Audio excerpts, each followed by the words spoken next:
Hey, just in case you were wondering, O.J. Simpson thinks that Carol Baskin killed her husband. Now, of course, this raises three good questions. One, O.J. Simpson is out of jail? Was he one of the criminals that they let go because of coronavirus? Because if so, I do not approve. Number two, why is O.J. Simpson watching criminal documentaries? You would think maybe he'd relax now that he's out of jail with some light romantic comedies or something that doesn't have to do with one of his professions. Having said that, that's gotta make Carol Baskin feel pretty good, especially considering she killed her husband. Allegedly. And three, if you're O.J. Simpson, why are you chiming in on this? This is like the one thing you don't get to talk about. Either that or ruining the Naked Gun movies. Sit at home, do everything else other than murder, and just chill the fuck out. I would have been okay if at the end of the video, even O.J. Simpson was like, haha, April Fools, I actually killed her husband. Womp womp. O.J. Simpson's free, Carol Baskin's free, and by the judge of it, so are you if you're watching this right now. So don't go anywhere. You're watching Really Late Night.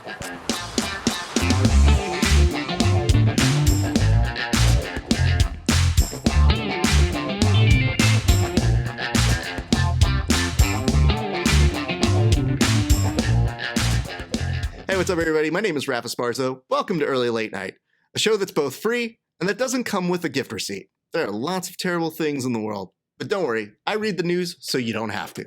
Our top story, a forecast from the St. Louis Dispatch estimates that more than 47 million jobs will be lost by the time this pandemic is over. That's nice. But can we just focus on this job? Senate Majority Leader Mitch McConnell now claims that the Democrats' efforts to impeach Donald Trump distracted the government from preventing the coronavirus. To be fair to Mitch, it is hard to see that coming when you turn a blind eye to literally everything. In some sad news, hospitals are now threatening to fire workers for speaking out about the coronavirus shortages, because the logical solution to shortages of supplies is shortages of employees.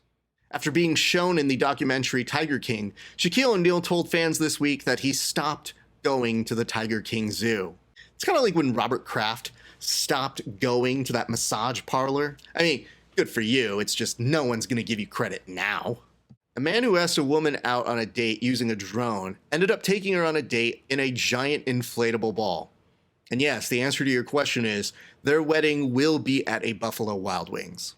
Ruth Bader Ginsburg's personal trainer says the Supreme Court justice is still working out twice a week during this pandemic. Meanwhile, I walked from my bed to the desk to do this show, so same. A pastor from Pennsylvania is urging followers to defy the national quarantine and come together for an Easter service he's calling a Christian Woodstock. The good news is, much like the original Woodstock, you'll be greeted by visions of Jimi Hendrix.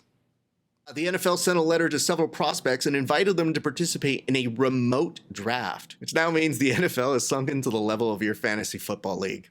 Oh, and finally, rapper Cardi B filmed a PSA urging New Yorkers to fill out their census forms so that they can be heard. Meanwhile, the rest of America is still trying to figure out how they can unhear Cardi B. And that'll do it for our monologue. Let's do the walkover. Coronavirus! Oh, Jesus! Warn somebody when she comes in here.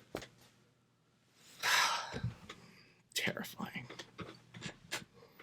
That was stupid. Speaking of completely stupid, transition, there's a lot of talk about going away from press conferences. You know, certain news organizations are saying there's so much misinformation going out there, they don't want to be a part of it, or they want to distance themselves because of the coronavirus, and we get it. So, we are doing our best to bring you all the best coverage there is, and we actually got our hands on some footage from our neighbors up north. That's right, Justin Trudeau, the Prime Minister of Canada, was recently giving a very, very important press conference that I think a lot of the news outlets missed. Fortunately, we have it for you. Check it out. Bonjour, Canada. Allow me a moment to speak directly to our furry friends, family, and neighbors. Whether you're a dog, a cat, or an Alaskan Yukon moose, my recent addresses have ignored Canada's pets. You're hunkered down, sharing your space with your owners all day. You find yourself taking 25 walks a week as your owner uses you as an excuse to get out of the house. And the nightly dinner scraps that you had become accustomed to are now being used as leftovers, as owners now feel frightened to go back to the grocery store. Well, it has been a long and difficult week for you as well, but you're not alone. That is why I've instructed my Minister of Pets to take 25 million of our relief dollars and to create a pet help phone in English and in French. Whether you're a new pup named Connor McDavid or an old cat named Guy Carbonneau, I see you. Your government sees you. And as I've told recently our children, friends, and neighbors, we're going to get through this together. And we'll come out stronger on the other side for generations to come. Thank you.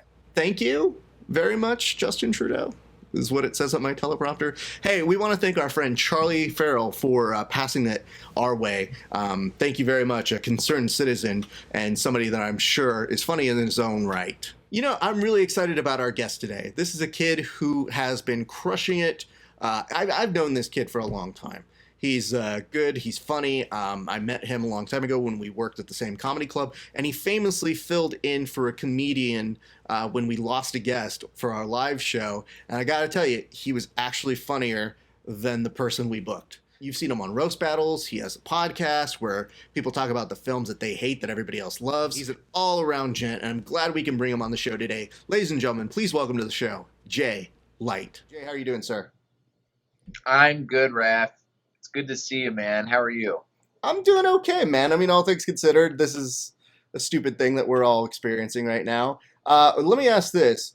What have you been doing since this pandemic started?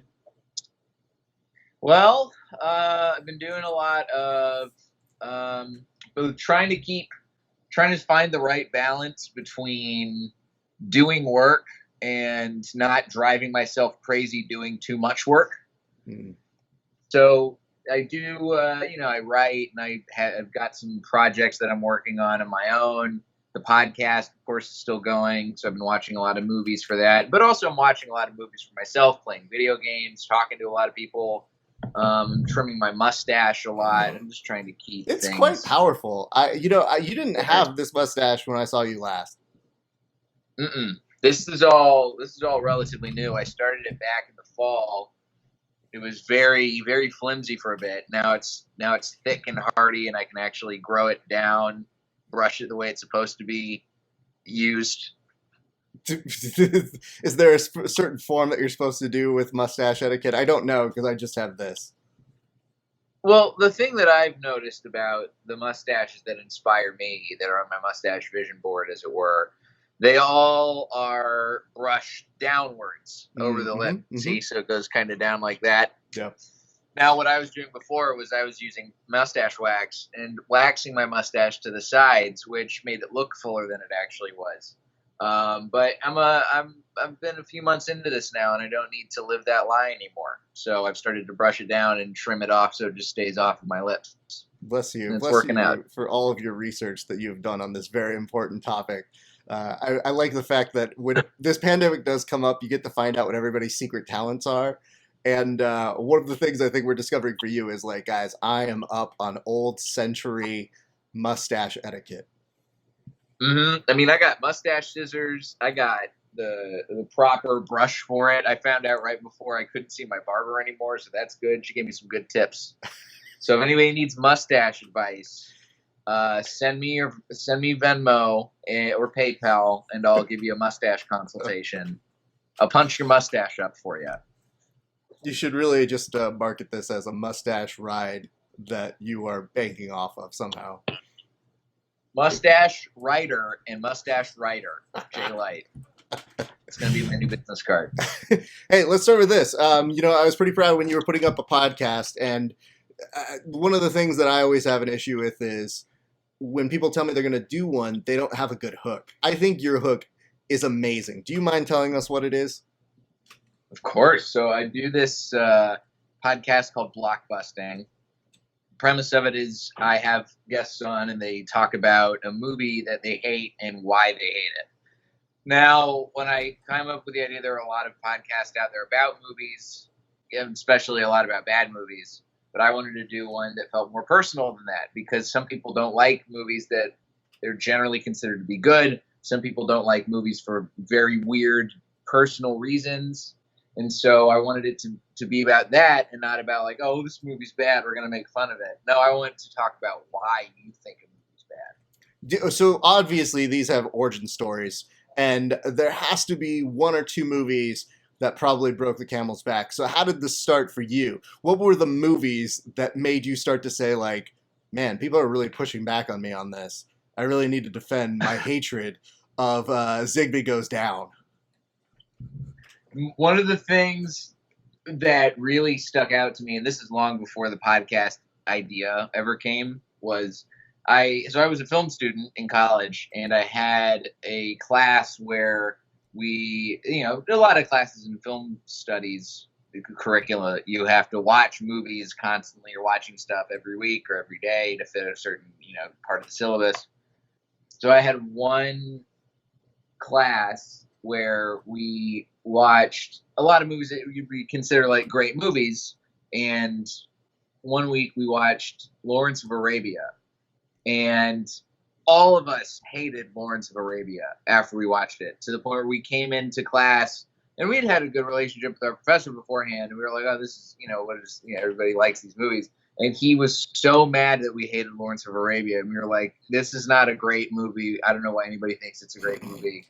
And so that came to mind again, is like, oh, I'm going to defend that I think Lawrence of Arabia is slow and boring and has bad characters, and I don't care what you think.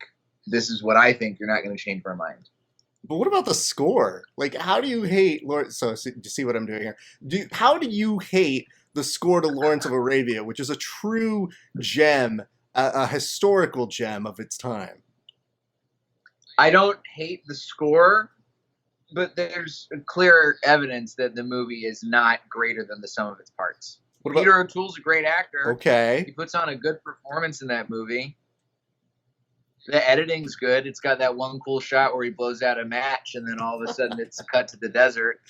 Oh, the greatest cut in cinematic history. Absolutely not. Well, what about, I think maybe some people just built it up in a very hard to replicate and beat sort of sense. That could be potentially some of the issue here, I'd imagine. Yeah, and that's the other thing too, is I've watched a lot of old movies for the podcast, and old movies, they just operate differently. They're either very slow and deliberate, which Lawrence of Arabia certainly falls into that. Our attention spans have shortened. We all watch things a lot faster, or some of the writing just doesn't hold up. And that's what I think happened to Lawrence of Arabia. But I also hate that movie so much that I am not eager to ever watch it again. And I have not since that fateful time in college 10 years ago. Okay. Well, so don't try and bring me back into this. Listen, dude, I'm not trying to, godfather you back into this world. You got out of it, so you're okay. Here's a question though. Because we as hosts tend to defer to our guests, there's a little bit of, oh, tell me about your experiences. Have you ever had guests who hated a movie that you were like, under no circumstances should you hate this movie? Oh, yeah. That's happened a lot. I've had guests who hate movies that I love, and I've done over 200 episodes at this point, so there's been a handful of movies that when somebody told me they didn't like it, I was shocked. And for the most part, trying to be a good host, I don't do I'll get into an argument, but I won't attack and say that they're wrong and just not listen to them. That's the hardest thing that I had to get used to once I started having people throw movies out that they didn't like that I loved, was just allowing the discussion to happen instead of it devolving into just yelling about movies. And I pride myself on this. I can only actually think of one episode where somebody came with a movie that I just couldn't believe that they didn't like it. It was Swiss Army Man. And I actually spent most of the episode just trying to change his mind about, like, you're watching this movie wrong. Like, you're interpreting the movie completely incorrectly. I would tell you this, maybe because I've been hosting for, I've been doing this gig for a little bit, and I've interviewed hundreds of people. Clash is good. I've gotten to this point now where, when you start, you try to be polite and let them have their time. And then there was the moment where you would see in the comments, people would be like, I can't believe you didn't respond to this or this or this. And I was like, yeah, that's actually a human reaction. So I think that people actually like it better when I've been like, you're stupid, and here's why. And I think that I try to find a good balance of doing that. So what are the highlights? If you were to pick some of the movies that maybe even people kind of changed your mind on, do you have those comics or those people who kind of like pulled it out of you where you're like, yeah, I can see that. That actually is not a great movie now that you mention it. There's one episode that will always stick out to me is Jake Weisman talking about 3 Billboards Outside Ebbing, Missouri. I saw that movie in theaters. I really dug it. I was like, this is my front runner for the Oscars for that year. And I saw him talk about not liking it on Twitter, I think. And so I was like, hey, come do my podcast and talk about it. I'd love to have you on. And he broke down the movie so ruthlessly and efficiently that by the end of it, I was like, oh, this might be a bad movie. I might have been wrong this whole time. And I haven't watched the movie again because I'm too afraid that I was wrong. But I bought into his argument enough. He made such a compelling argument that very few guests have been able to match as far as, like, if we disagree on something, I'll have my mind changed. It doesn't really happen a whole lot. Like, I had another guy, Ed Greer on to talk about The Dark Knight. And I know there's been plenty of people over the course of however long it's been since The Dark Knight's been out that have poked holes in it. And Ed's argument was very good, but Ed is approaching it and his dislike of The Dark Knight from a place that I don't care about, which is comic book nerd land. And so, I understand your argument, but it's not going to sway my affection for The Dark Knight. That's interesting. What were the holes he tried to poke in it? That Batman is the world's greatest detective, so why is he doing all of this Batman stuff that doesn't fit with the comic book interpretation of him? Plot holes, stuff with the way the characters are used, all sorts of stuff in that vein, that it's like, all right, I understand why you care about the minutia of this, but I just don't care. Yeah. So yeah, I mean, we're not going to see eye to eye on this. To be fair, there are a lot of comic book nerds who spend years reading these books and have certain expectations that happen in their imagination that may not necessarily be widestream approachable. But I've always felt like Nolan got the soul of Batman. Like, he essentially got... Oh, really? I do. I mean, Nolan knows more than me, dude. Let's put that down on a piece of paper and print that. But the reason why I love The Dark Knight so much is not only does it combine some of the best elements of 70s cinema into making an actual comic book feel more gravitas with it, but the fact that, like, people want Batman to be the world's greatest detective, like, I don't want to watch Batman go to develop film. I don't want to go see Batman, like, interrogate 3 people that have nothing to do with the crime. Like, what's Batman gonna do? It'd be like, hey, where were you this night? I was down the street. That actually checks out. Okay. Good. Fear me. And then, gets out.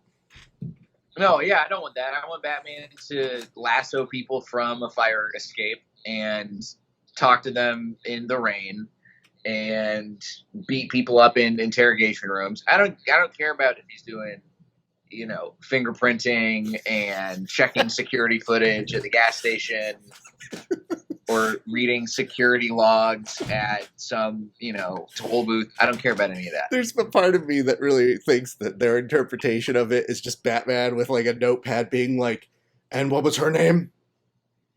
And where does she live? that doesn't go with me. I'll say this one thing. I know that action fans had issues with some of the cutaways in The Dark Knight, and my interpretation was always that Nolan was directing it from the perspective of the criminal, and that when they talk about Batman voice not being good, I was like, I don't know how a sociopath and a psychopath is supposed to sound, but if you ask me, it's not going to sound pretty. It's probably going to sound like some dude that you're like, dude, tone it down, man. That voice is too much. Right. Probably. There's people who get hung up on Batman's voice are completely missing the whole point of the movie, as far as I'm concerned. Yeah. But also, I've come to accept that Christopher Nolan is somebody who's making movies that help dumb people feel like they're smart. So he's got that going for him too. That's Inception, perfect movie for that. Interstellar, perfect movie for that. Dunkirk is for my far and away my favorite movie of his, and even that, it still feels like, all right, we're going to take the barest elements of a war movie to make it still feel like a war movie, but you don't have to really pay a whole lot of attention to any actual stuff. So let's start to get into this because, okay, you were essentially there at the very origins or the very beginnings of the resurgence of the roast battle element. Can you tell us about what it felt like to be there as it was starting to come more and more into prominence? Yeah. So roast battle was this thing, I started hanging out at it when it was still an open mic. And I would go and, I started doing the battles right around the time that it started to get bigger at the Comedy Store. And then all of a sudden, I'm filming them and Jeff Ross is coming in to watch them. And I have, I'm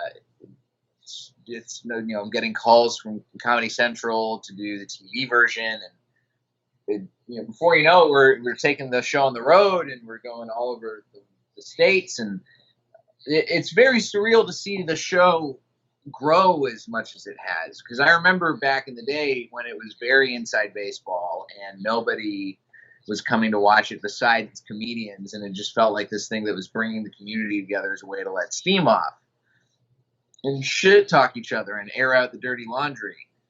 And then all of a sudden it became this whole sport. I always loved what my friend Julie Seaball wrote about it, a great comedy journalist, but she wrote that essentially roast battle became like a fourth pillar of live comedy after improv and sketch and stand-up, because roast battle is essentially, it's just a format, right? It's the thing that has spawned imitations and variations across the U.S. And not to say that roast shows of its ilk didn't exist beforehand. Of course, you have celebrity roasts, and there are various other things that were going on in different cities before that. Austin had the show called Spike Club, for instance, and Chicago had the show called Beef. But there was nothing as easily replicable as what Brian Moses did with the roast battle format. And, the show's still going almost 7 years later. I mean, even tonight, I don't know when this episode will come out, but starting, we're doing our own roast battle stuff in quarantine. We've got a show every Friday night at 8:00 Pacific that we're going to be doing from an undisclosed location, quarantine friendly, social distancing enforced. But we're still going, and we still intend to keep the show alive. It's interesting to see how resilient this thing is. But yeah, it's been very cool to just be around and see the show go through these different waves and evolve and change over the years, from being this weird underground thing to being this huge phenomenon in comedy. It's just kind of been like, oh, I get to do a lot because of that. It's fun. Can I ask what the secret is to succeeding in a roast battle? You have to. Well, there's two things that you should keep in mind. The first thing is that it doesn't matter. Above all, it's not about who wins or loses. It's about putting on a good show. And if you take it too seriously, then somebody's going to get hurt. Probably you will get hurt because you're going to lose sight of wanting to have fun, and you're just going to think, oh, I'm going to write the meanest thing and get under this person's skin. That's not going to do any good for the show. It's going to look weird. But the second thing is make sure that you respect your opponent and take the time to get together and talk about each other and get to know each other and go from friends or go from acquaintances to friends. So that way you can write better jokes about that person. Because in my mind, the best roast jokes are always the ones that hit the perfect center in the Venn diagram of funny and mean. Mm-hmm. And if you don't know enough about somebody's life, then you're not going to be able to hit the mean quotient. And if you go too far in that realm and don't stick to the funny, then it's just not going to be a good show. So you got to find that middle ground, and having some sort of a friendship is way, way better to approach that kind of touchy subject and dark subject matter than just going at it and just not knowing the person. Let me see if I understand what you just said, right? Because I think I'm hearing a certain thing, and I'm not sure, maybe I'm leading the witness here. It sounds like you're saying to date the person, and then that the actual roast battle is the hate fuck. And then there's the makeup sex. Am I doing that right? Yeah, that's pretty accurate. That's pretty close. Though I'll caveat, the only version of this that I don't approve of is don't roast battle anybody you have dated. Oh no, that's it's too painful. I've never done it. I've seen friends do it. It doesn't pan out well for anybody. It's weird. It seems like a bad choice on a number of levels. Right. That's like doing the roast battle with somebody that you have dated is like meeting up with each other like years down the line when you're just like both single again, and you're like, let's try and maybe we got some old magic, and then you find out you don't. That's what that's like, and you just both leave sadder after the end of it. I've watched it in people's eyes. Can I ask, because much like you having a certain knowledge of like those guests that changed your mind, maybe clue us in on some roast battles that maybe somebody hasn't seen, or the ones that you're like, man, if you've never seen one, and I don't know how you couldn't, but if people wanted to watch some of the best ones and the amount that you've seen and partaken in, what would be some of the ones that are hidden gems? Some of my absolute favorites, the ones that people should definitely check out for Comedy Central's version of the show, I would say go watch the Sklar Brothers battle. That one's really fun. The battle between Joe List and Sarah Tolamash, the husband and wife comedians, that one is really, really great.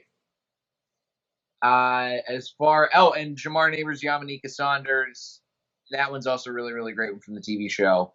If you want to look online on YouTube at the Roast Battle YouTube channel, they've started publishing some Roast Battle classics, as it were.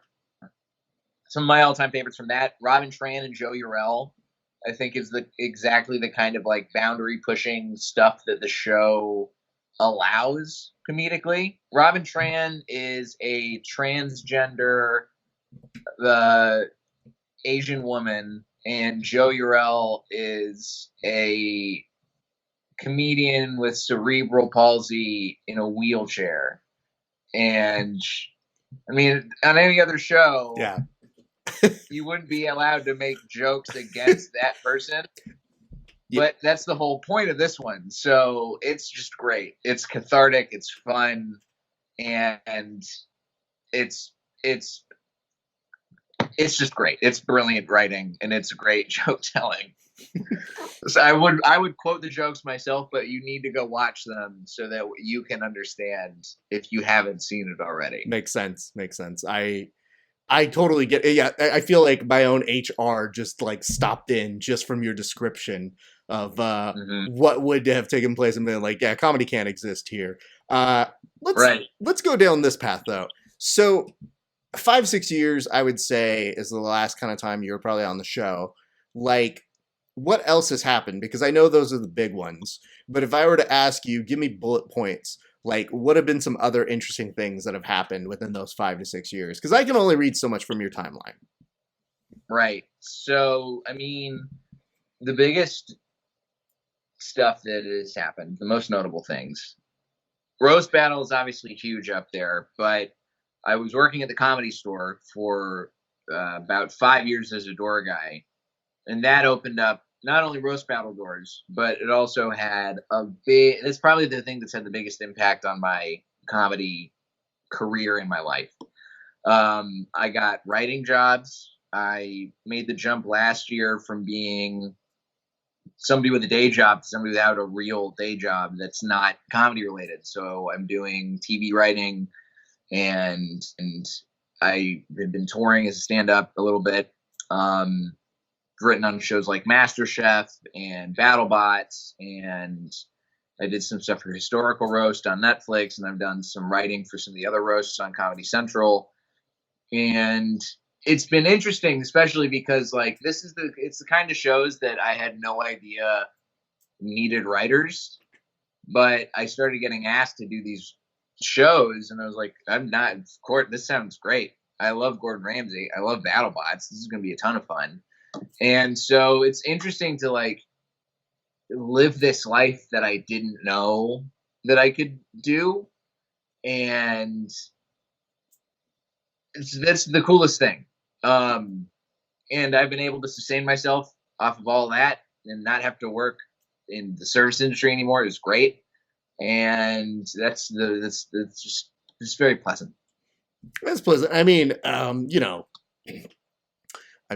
I remember you working where we used to do the show at, behind the scenes there too. And it's like, it's one of those things where sometimes it seems very insurmountable, or you hear stories like, okay, I'm going to be a door guy, and then maybe in 2 years I'm going to have a comedy special. That's how it's going to go. And it's like, well, okay, yes, it can happen, but it's going to, other things got to happen as well. Right. It takes a long, long time. And it's the interesting thing now is like we're seeing how much you have to still do yourself, and you can't. We're living in this age now, especially in coronavirus COVID age, where like now you have no reason to not make stuff yourself and put stuff out there yourself and just take the leap. Why don't you? So I'm glad that I've had a little bit of that in me, but I'm also glad that I've been around people who are like, yeah, just do the thing. Just build this thing out of it and see where it goes. Cause it's been nice. Well, that feels like a very good series of events. And like I said, it's very funny. I'm glad that you mentioned on the roast battle your advice of don't take it too personally, because I look at that stuff, and when people will make memes about me for the MMA stuff or anything like that, my one rule is just like, yeah, make it funny. Like, I don't care. I think most comics have a pretty thick skin. Not all, but most, if you do it. Yeah. And my thing is always like, if I look at a joke and I see it's like missing the right actual like punchline, that'll make me more mad than being like, oh, I'm insulted. I'm like, ugh, they put the in the wrong spot. Like, this joke would have killed if they just had better punctuation. And then, I like anyone that I've seen that's been funny, I just post on our feed like, oh, they got this one great. Because I think that's a really important thing to navigate in these weird times of cancel culture. Right. It's very interesting because that's the other thing too about this. It's like, why get so hung up on it if the whole point of what we're trying to do comedically is poke fun? Yeah. And if we can't take the jokes, then why try and make the jokes? Yeah. And if we can't have fun with it, then what's the point of doing that too? Absolutely. And I've come to a very, I guess, Zen-like place of just being like, someone will make a joke about something terrible, and my face won't probably move further than, okay. Like, it's just kind of like, I don't want to short sell you. I don't want to make you feel bad. It's just a shock humor to shock me isn't going to work. But if you really write something solid and funny, that will always ring true. And sometimes I might even laugh at it, but I'll tell you, I'm like, oh, that's going to kill. Like, you just, that has a good heart to it. I don't know that I'm supposed to apologize for this. Maybe I don't know. But I guess we're at a point now where every time Justin Timberlake does something or NSYNC does something, you were famously in one of our sketches where we did dance, and you will always have to be in those posts. And he's not going away, and those dorks aren't going away. So you're forever connected to that. Do you ever see that, and do you ever go like, oh my God?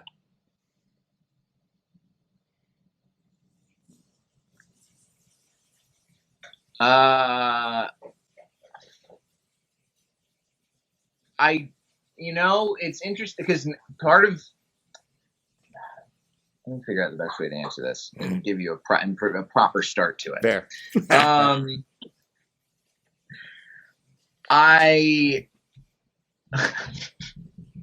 Sorry, this is there's a lot going on in my kitchen right now. Can you ask the question one more time? Absolutely.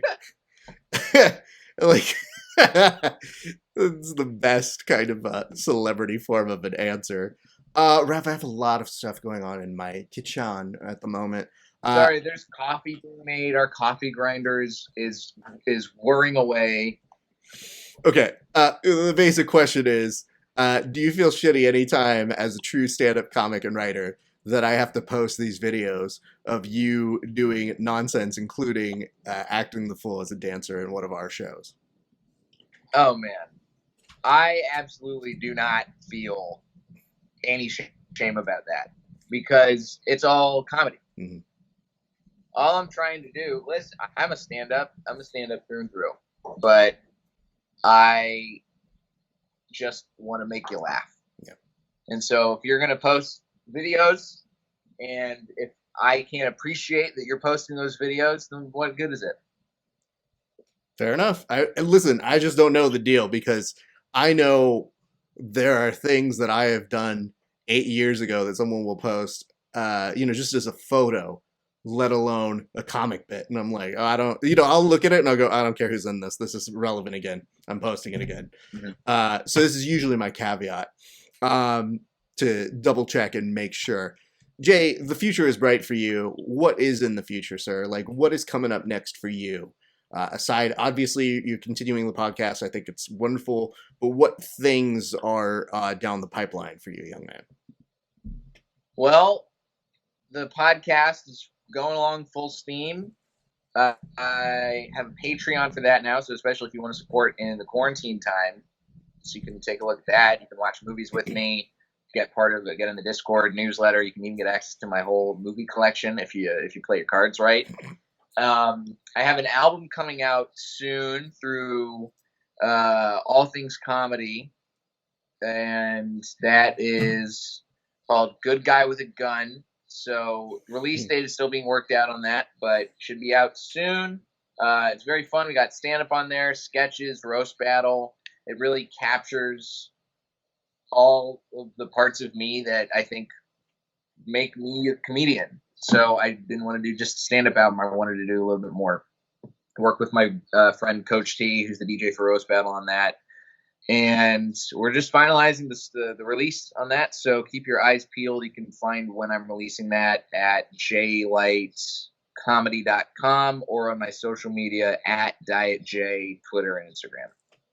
It's good stuff, man. Well, I have to tell you this, man. I've been such a fan of what it is you were doing, even back when you were bussing and you were doing all the stuff behind the scenes and you were door guying and everything there. I thought that you had a very good approach to your comedy. I could see that good things were going to happen for you.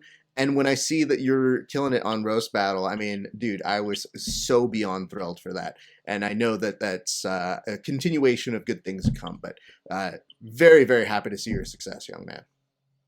Thanks, Raph. I appreciate that, man. It's cool. It's just very nice. You're getting me a little choked up over here. I'm gonna drink water. That's fine. That's a very, very talk show thing to do. Yes. With a mustache. Well, you know what? That's the worst part is that I guess I figured, you can't really hurt you with any jokes, but you can probably do the opposite of it and being like, all right, give me good television otherwise, kid. Yes. Yeah, you can do that. Listen, I'll dance for you any day. Oh. I have nothing going for me right now. I'm just going to watch. I'm going to look at you, and then I'm going to watch my plant that is dying in the window across from me and think, if only I was at work right now, I could afford plant food to feed this plant that I wasted money on before the apocalypse started. This is a very dark ending to what was starting to kind of be a little bit more of an easy to land plane here. I would say this.